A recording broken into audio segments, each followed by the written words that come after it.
we are going to look at a little bit more on finding the length and the slope when we don't use any numbers.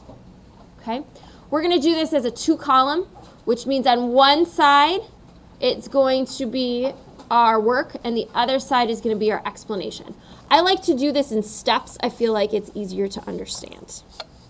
So we're going to start with, what do we want to do first? I want length first because it's listed first. Does that sound good? So we're going to find the length. So I'm just going to write length down. And when I'm finding the length, step 1 is use formula. Okay? We don't have any numbers here, so this is much harder to do by graphing and then using Pythagorean theorem. So we're going to use the formula. And my formula is the square root of y2 minus y1 squared plus x2 minus x1 squared. Okay? So that's step 1.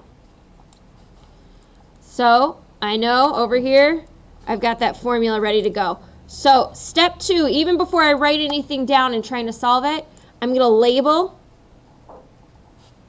x1, y1, x2, y2. Just a reminder, there should not be any music playing currently.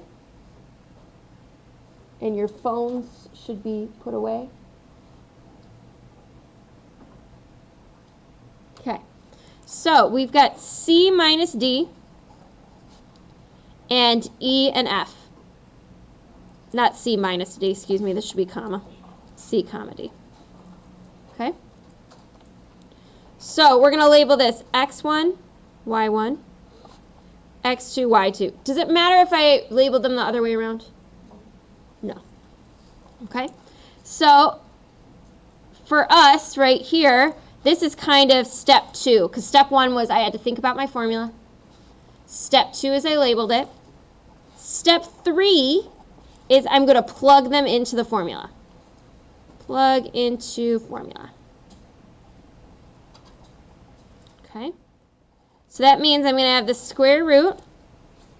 I've got f minus d squared plus e minus c squared.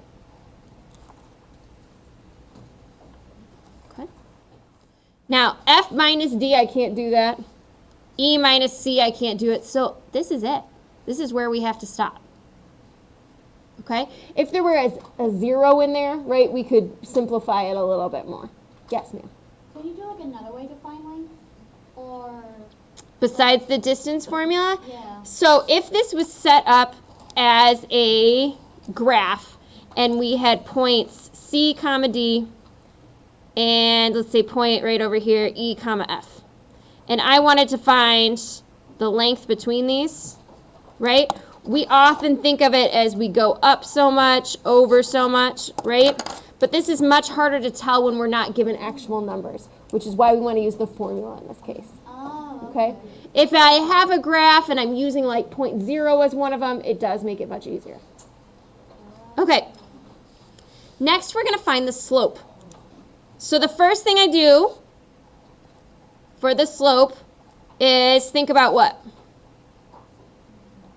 Anybody remember the slope formula? So first I'm going to think about the formula,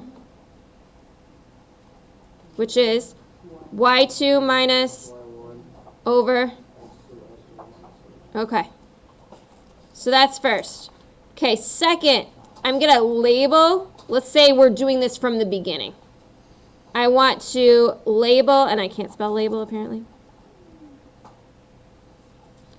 x1, y1, x2, y2.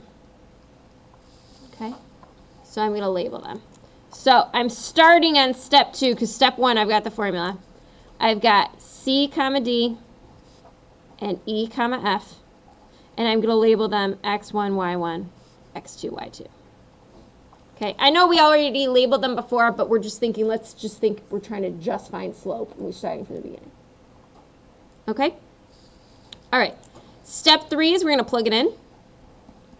Plug into formula. So we're going to say, for step 3, y2, which is f, minus y1, which is d, over x2, which is e, minus x1, which is c. Okay? At this point, we'd usually simplify, but we can't because these don't go together. They're not like terms.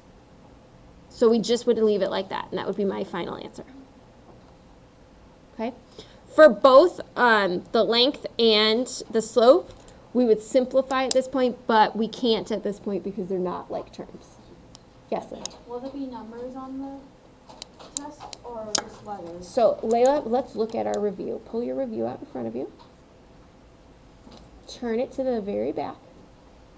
Okay, so the top one, so the bottom problem has one problem on your whole test.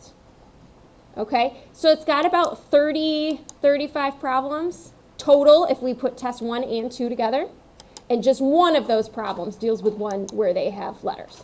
Okay? Oh, okay. So if you think of it that way, you'll have one. Everything else is going to, like the problem above that, talks about stuff with numbers. So that's going to be easier, and that's where we can graph, and you can use the Pythagorean theorem and draw your little triangles in and everything. Okay?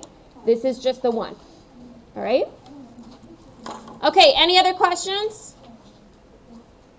All right, again, ladies and gentlemen, you should be working on your mirror, compass, and patty paper before the end of class.